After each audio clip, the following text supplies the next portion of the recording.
짧은 스트레스는 크게 문제가 되진 않습니다. 스트레스 없는 사람이 누가 있어요? 누구나 있죠. 우리 몸은 스트레스로부터 보호하는 기전을 가지고 있기 때문에 짧은 스트레스, 잠깐씩 겪는 스트레스는 사실 큰 문제가 되지 않습니다. 그런데 만성 스트레스는 큰 문제가 됩니다. 일단 스트레스를 받으면 우리 몸은 콜티졸이라는 호르몬을 만들어냅니다. 특히 만성으로 갈수록 이 콜티졸이라는 호르몬을 계속 더 많이 분비를 하겠죠. 그럼 이 호르몬이 나왔을 때 내 몸은 어떻게 바뀔까요? 혈관이 확 좁아지면서 혈구들이 뭉치게 되고 또 산소를 보내야 되는 곳에 산소 공급이 되지 않습니다. 혈당, 혈압이 다 상승하고 근육은 확 수축해 버립니다. 그래서 정말 긴장되는 일이 있을 때 우리가 막 경직이 되고 또 긴장성으로 어깨가 많이 굽기도 하고 또 소화도 안 되는 또는 설사하는 이런 일도 일어나잖아요. 바로 교감신경 항진 때문입니다. 그런데 이 콜티졸이라는 호르몬을 분비하는 장기가 콩팥 위에 붙어 있는 부신이라는 장기예요. 만성적으로 스트레스를 받으면 이제 부신이라는 장기도 점점 기능이 떨어질 수밖에 없습니다. 부신이라는 장기는 호르몬을 만드는 장기인데 코티졸이나 아드레날린, 노르아드레날린 이런 호르몬도 만들어냅니다. 그럼 점점 호르몬의 균형이 점점 깨져가게 돼요. 또 오랫동안 스트레스를 받게 되면 부교감 신경이 계속적으로 활동하지 못하게 됩니다. 자, 부교감 신경은 우리 몸에서 NK 세포나 또 림프구들 이러한 면역 세포들을 활발하게 만들어주는 호르몬이거든요. 그런데 부교감 신경이 항진이 되지 않으면 이 면역 세포들의 능력이 확 떨어지게 되면서 암세포를 제거하는 힘이 굉장히 많이 떨어지게 됩니다. 그래서 암 환자들 관련된 세미나 같은 데 보면 웃음 치료 하시잖아요. 웃음 치료, 그다음에 음악 치료, 미술 치료 이런 것들 하시고 춤추러 다니시는 분도 계시고 이렇게 여러 가지 즐거운 활동 하시는데 너무너무 중요한 활동이라고 생각을 합니다. 왜냐하면 이런 활동을 해야만 부교감 신경이 항진이 돼요. 사람의 몸은 교감 신경과 부교감 신경을 이루고 있는 이 자율신경계가 있는데요. 이 자율신경계는 둘 다 잘 활발하게 작동되는 것이 필요합니다. 긴장을 해야 되는 상황인데 너무 부교감 신경이 항진이 돼서 너무 이렇게 긴장도 안 하고 있으면 이것도 문제가 있고요. 근데 이제 긴장을 풀어야 되는데 너무 부교감 신경이 작동되지 않아서 꺼져 있으면 또 면역력에 문제가 오기도 합니다. 이렇게 만성적으로 오는 스트레스는 반드시 내 몸의 이 면역의 균형을 떨어뜨리기 때문에 만성적인 스트레스는 반드시 개선을 할 필요가 있습니다. 지나치게 긴장을 많이 하는 습관을 가지신 분들 계시죠. 반드시 이완하는 활동이 뭐가 있는지 나만의 이완법 꼭 찾으시는 게 좋아요. 쉽게 말하면 마음이 즐거운 활동들, 많이 웃을 수 있는 활동들 뭐가 있을까 꼭 찾아서 나만의 이 긴장을 푸는 방법 이런 것들 꼭 찾으시는 것이 좋습니다. 또 이런 만성 스트레스의 여러 요인으로는 어떤 깊은 오래된 갈등 관계, 시댁으로 인한 스트레스를 받는 주부님들도 계실 수 있고 직장 상사로 인한 스트레스를 받는 직장인도 계실 수 있겠죠. 또 어떤 부부 관계에서 너무 깊은 갈등 관계로 인해서 몸에 그런 스트레스를 많이 받는 그런 상황들도 있을 수 있습니다. 이런 상태에서 억눌린 감정들 그리고 해소되지 않는 그런 원망, 그런 미움, 용서하지 못하는 마음, 또 배신감 이런 것들이 사실 크게 질병을 일으키고 또 암을 일으키는 요인이 될 수 있습니다. 여러 번 이제 다양한 분들에게 들어봤는데요. 특히 사업을 하시는 분들의 경우 또 투자금을 누군가가 횡령을 했다거나 사업 어떤 동업자가 견딜 수 없는 배신을 했다거나 이런 일들로 인해서 암이 생긴 분들, 암이 더 커진 분들 이런 사례들은 이제 종종 생기기도 합니다. 그래서 만성 스트레스 또 이것의 원인이 되는 어떤 억눌린 감정 상태 이런 것들을 저는 꼭 해결하시기를 권하고 있습니다. 내가 스트레스를 받는다라고 느끼는 신호들이 있나요? 스트레스를 받는 몸의 신호는 일단 만성 피로, 소화불량, 또 설사 변비가 오가는 것, 또 면역력이 크게 떨어진 것 이런 요인들을 들 수가 있죠. 아까 말씀드린 것처럼 스트레스를 심하게 받으면 이제 교감신경이 항진이 돼요. 교감신경의 영역은 일단 몸을 긴장 상태로 만듭니다. 소화도 안 되게 해서 에너지를 쓰게 만들고 면역력도 좀 줄이고 뭔가 생존에 위급한 상황이다라는 걸 알리는 신호이기 때문에 혈당, 혈압을 확 올리고 근육도 수축시킵니다. 그러니 소화, 배설, 대사, 면역 이런 모든 것들은 다 일단 생존보다는 뒤인 거예요. 그래서 잘 안 되는 방향으로 가게 됩니다. 그런데 우리가 사실은 더 중요한 거잖아요. 생존을 위해서. 그래서 이거 소화, 대사, 면역, 배설 이런 것들은 부교감신경의 영역이거든요. 그래서 이런 쪽에 문제가 왔을 때 내가 스트레스를 많이 받고 있구나 이렇게 인지하시면 돼요. 근데 때로는 난 스트레스 안 받아요. 이렇게 나는 뭐 마음이 별로 뭐 힘든 거나 그런 게 없어요. 이러는데 몸은 너무 이 소화도 안 되고 배설도 안 되고 면역도 너무 떨어지고 막 만성 피로에 막 너무 찌들어 있고 이런 분들 계시거든요. 근데 이거는 바로 자율신경계에 좀 불균형이 온 상태라고 보시면 돼요. 그래서 스트레스를 받으면 이제 방금 말씀드린 것처럼 소화, 배설, 대사, 면역 이런 모든 기능들이 떨어진다. 만성 피로가 쌓인다. 이런 신호로 보시면 됩니다. 100% 자연식인데 스트레스가 많은 사람과 편하게 먹고 싶은 거 다 먹는데 스트레스가 없는 사람 중에 어느 쪽이 더 암에 노출될 확률이 높을까요? 암이라는 것은 자율신경 불균형에 의한 것이 저는 좀 더 크다고 봐요. 네, 물론 100% 가공식품만 먹는다 이것도 조심해야 되겠지만 100% 자연식을 먹는데 스트레스가 심하다, 상당히 이제 위험 신호로 좀 보여집니다. 음식은 내 몸을 구성하는 원료이기 때문에 자연식을 하는 것은 너무 좋습니다. 하지만 암은 그렇게 단순 질환이 아니에요. 매우 복합 질환입니다.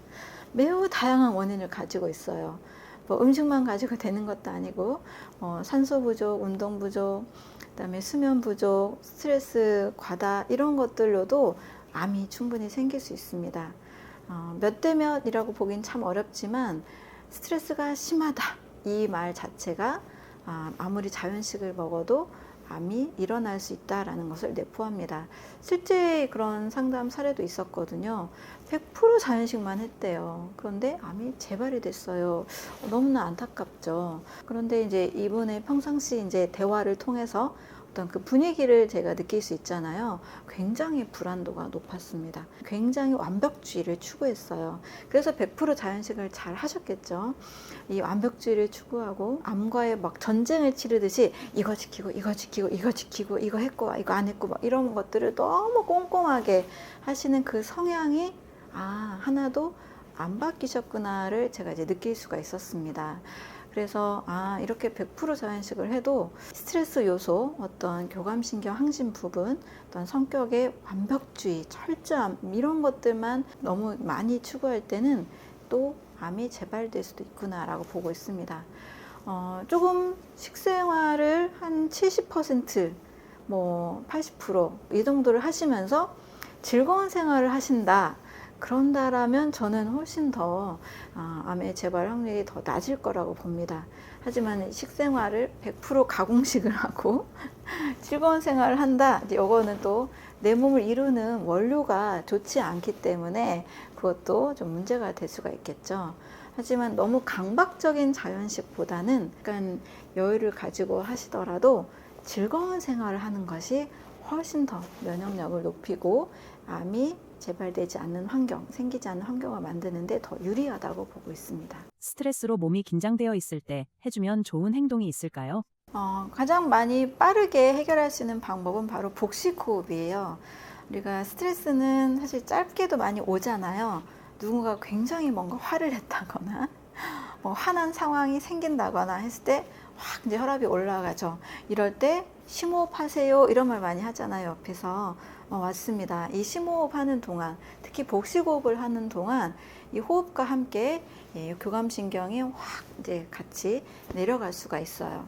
그래서 가장 빠르게 해결할 수 있는 방법으로는 복식호흡이에요. 복식호흡은 숨을 들이마실 때 배를 이렇게 내밀잖아요. 그러면 횡격막도 같이 호흡을 하게 됩니다. 흉식 호흡을 하게 되면 횡격막이 계속 긴장된 상태에 있게 돼요. 횡격막이 좀 내려가야 되는데 복식 호흡을 하면서 횡격막이 같이 내려가고 횡격막 호흡을 같이 하게 됩니다. 이 횡격막 안에도 굉장히 많은 림프절이 있어요. 그래서 이 면역력에 상당히 큰 도움을 줄 수가 있습니다. 특히 스트레스를 급하게 받는 경우에는 반드시 복식호흡 딱 90초만 하셔도 돼요. 우리 몸에서 이 스트레스를 막 나오게 하는 그 상황에서 나오는 이 호르몬이 90초 만에 확 또 몸 전체로 퍼져서 사라져서 나쁜 영향을 미치지 않는다라는 이야기도 있거든요. 그래서 90초만, 1분 30초밖에 안 되죠. 이 짧은 시간이라도 복식호흡을 빠르게 하신다면 스트레스로부터 빠르게 완화될 수 있습니다. 저는 이제 상담을 할 때 많은 분들에게 아침 5분, 저녁 5분 복식호흡을 권하는데요. 바로 이 횡격막을 통한 면역력 강화, 그리고 스트레스로부터 좀 이완될 수 있는 좋은 방법이 되기 때문에 권하고 있습니다. 몸에 독소가 쌓였을 때 일상생활에서 해독할 수 있는 방법이 있을까요? 해독할 수 있는 방법들은 한 4가지 정도를 이제 말씀을 드릴게요. 굉장히 어렵지 않으면서 조금만 신경 써도 큰 효과를 볼 수가 있습니다. 첫 번째는 가장 기본이죠. 바로 수분 섭취입니다. 물로 인한 해독이죠. 물 없이는 해독이 사실 이루어지지 않아요. 아무리 비싼 해독 관련된 제품들을 먹는다고 해도 가장 기본은 물입니다. 하루 1.5리터에서 2리터 정도, 이왕이면 이제 알칼리, 미네랄이 많은 미네랄 워터를 드시는 것이 가장 좋습니다. 그래서 수분 섭취 가장 중요한 해독의 기본이 될 수 있습니다. 두 번째는 과일을 통한 해독입니다. 과일이라고 하면 당분만 생각하시는데요. 사실 과일의 90%는 수분입니다. 이 90% 수분 안에 미네랄, 파이토케미컬, 효소, 너무나 다양한 고급 영양소들이 아주 많습니다. 당분은 지나친 고당도 과일을 제외하고는 100g 안에 2에서 5g 정도밖에 되지 않아요. 5g 때문에 그렇게 고민할 필요가 없다는 거죠. 네, 음료수 하나 사 드시면 25에서 35g 정도 당분이 있거든요. 요거 드시려면 과일을 500g에서 1kg가량 드셔야 되는 분량이 됩니다. 그래서 지나치게 인위적인 그런 당분이 많은 고당도 과일을 제외하고는 대부분의 과일, 우리 일상의 과일들은 당분이 지나치지 않고 오히려 파이토케미컬, 비타민, 미네랄, 효소, 또 수분 이런 것들이 우리 몸에 있는 독소들을 굉장히 많이 해독을 시켜줍니다. 간하고 장을 빠르게 해독시켜줘서 제가 아침과의 습관이라는 책을 통해서도 정말 많이 이제 강조를 드리고 있는데 최고의 해독제다 이렇게 말씀을 드립니다. 그 다음으로는 채소예요. 네, 채소는 해독제로 알고 있는 분들 굉장히 많으시죠. 채소 즙도 드시고, 채소 스무디도 드시고, 채소 스프 이런 거 또 많이 드시고 계실 겁니다. 채소에는 또 식이섬유, 또 파이토케미컬, 수분 이런 것들이 많기 때문에 채소를 통한 해독도 매우 추천을 드립니다. 하지만 제가 상담을 하다 보니까 지나친 채소 섭취, 이렇게 해독센터 같은 데 가셔서 막 일주일, 열흘, 한 달씩 계시다가 오신 분들을 상당히 많이 만나게 돼요. 그런데 과한 채소 섭취로 인한 너무 저체중까지 가신 분들을 좀 많이 보게 됐습니다. 그래서 제가 이제 완전 해독이라는 책을 이제 준비하고 있는데 너무 정화만 하는 해독보다 영양을 채우면서 하는 해독을 또 강조드리고 있기도 합니다. 그래서 과일과 채소를 같이 드시는 영양과 해독을 같이 섭취하시는 해독법을 좀 더 추천을 드려요. 과일을 드신 후에 샐러리 즙이라든지 케일즙이라든지 이런 것들을 100ml, 200ml 추가적으로 더 드시는 습관들 이런 것들, 또 샐러드를 하루에 한 끼 정도는 좀 과일 식사하시는 것, 또 샐러드 식사하시는 것 이런 것들을 추천을 드립니다. 네 번째로는 이제 숯과 태운, 현미, 숭늉을 이용한 해독입니다. 숯이라고 하는 것은 사실 전 세계적으로 또 고대로부터 사람들에게 응급처치로 사용되는 매우 귀한 해독제입니다. 우리나라에서도 응급의학과에서 약물 중독으로 실려오는 환자들을 해독제로 쓰고 있습니다. 그런데 일상의 해독제로도 쓰시는 분들도 계세요. 예를 들면 가공식품 먹었을 때, 외식했을 때, 지나치게 과식했을 때 먹는 숯이 따로 있습니다. 이런 숯을 활용을 하시면 나쁜 음식을 먹어도 그 폐해가 몸에 그렇게 크게 남지 않아요.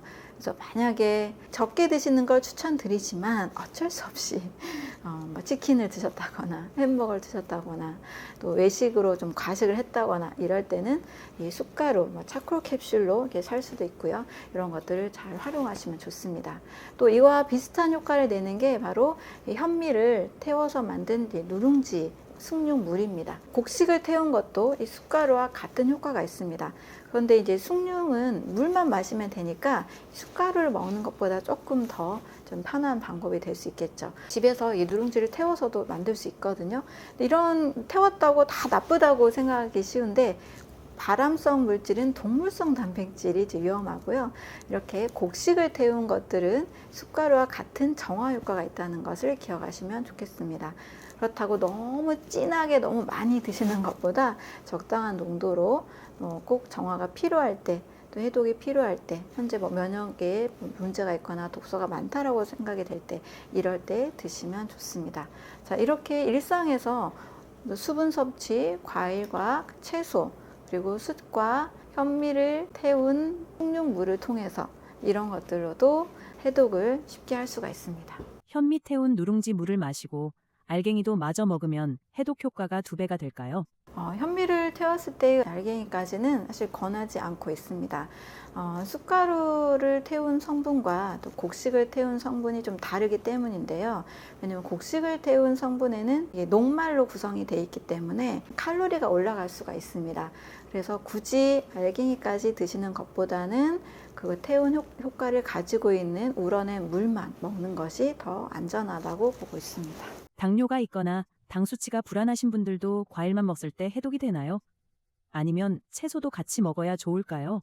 당뇨 수치에 따라서도 좀 달라질 수 있습니다. 당뇨 수치가 그렇게 심하지 않은 분들, 한 105나 110 정도, 이런 분들은 일단 과일만 섭취해도 큰 문제가 없어요.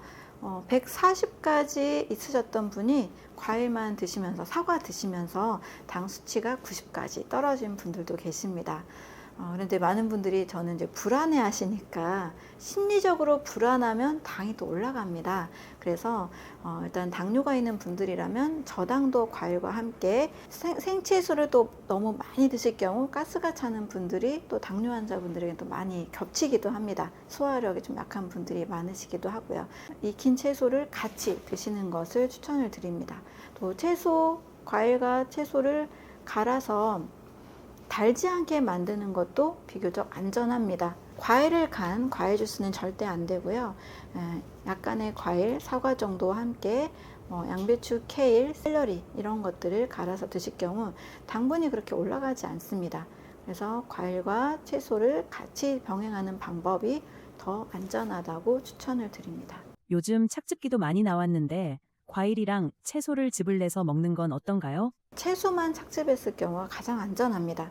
그래서 저는 암 환자분들에게 일정량의 블루베리나 베리류 같은 과일을 드시고 샐러리즙, 케일즙, 양배추즙 이 착즙을 해서 드시는 것은 권하고 있습니다. 채소의 경우 지나치게 섬유질을 많이 먹게 되면 이게 또 소화가 안 되고 가스가 차거든요. 그래서 일정량의 과일, 채소를 드신 후에 더 많은 어떤 항산화 효과, 또 해독 효과를 위해서는 이제 채소즙을 권하고 있습니다. 그런데 이제 채소즙만 먹으면 너무 좀 쓰기도 하고 맛이 없기도 하잖아요. 그럴 때 사과 약간 정도는 괜찮아요. 사과 반 개나 4분의 1 쪽을 같이 넣어서 그렇게 당분이 지나치게 높지 않은 상태로 갈아 드시는 과일, 채소즙은 안전하다고 보고 있습니다. 하지만 너무 과일을 많이 넣어서 단맛이 좀 강하다, 이런 즙은 혈당 스파이크로 인해서 문제가 올 수 있기 때문에 조심하시는 것이 좋습니다. 영양을 채운 해독이라고 하셨는데 음식만으로도 가능할까요?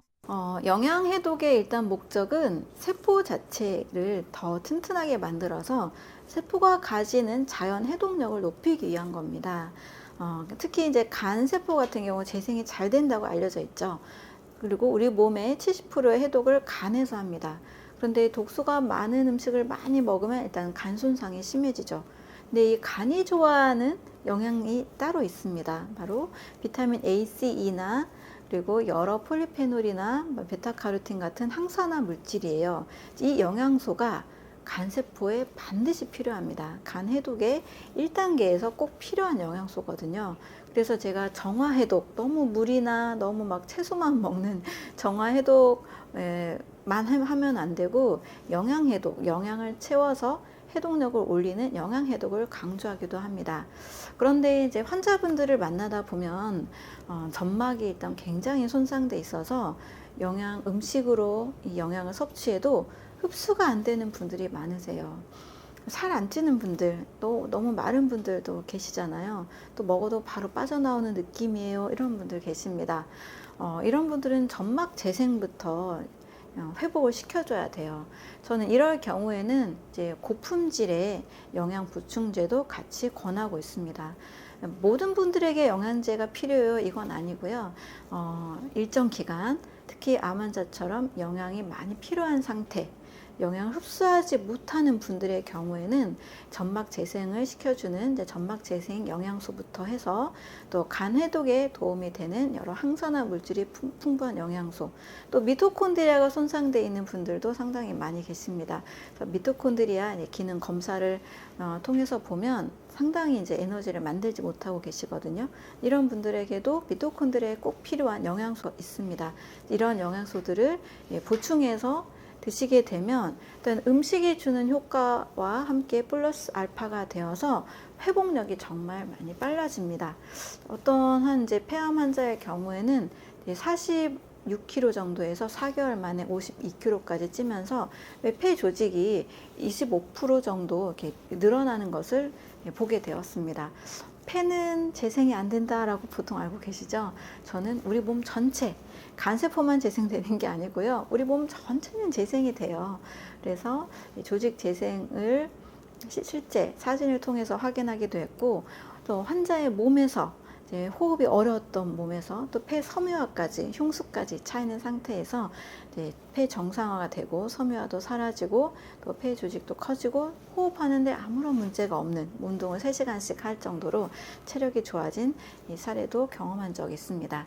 이런 분께도 점막 재생부터 해서 미토콘드리아, 또 전체적인 이 콜라겐, 몸의 결합 조직까지 모두 다 증가하는 그런 보충제들을 같이 병행했을 때 굉장히 드라마틱한 효과가 나오기도 했습니다. 그래서 식단과 함께 꼭 필요한 경우에는 영양 보충제, 하지만 고품질의 영양 보충제, 환자도 먹을 수 있는 안전한 고품질의 영양 보충제를 반드시 꼭 선별해서 쓰시는 것이 중요하다고 볼 수 있습니다.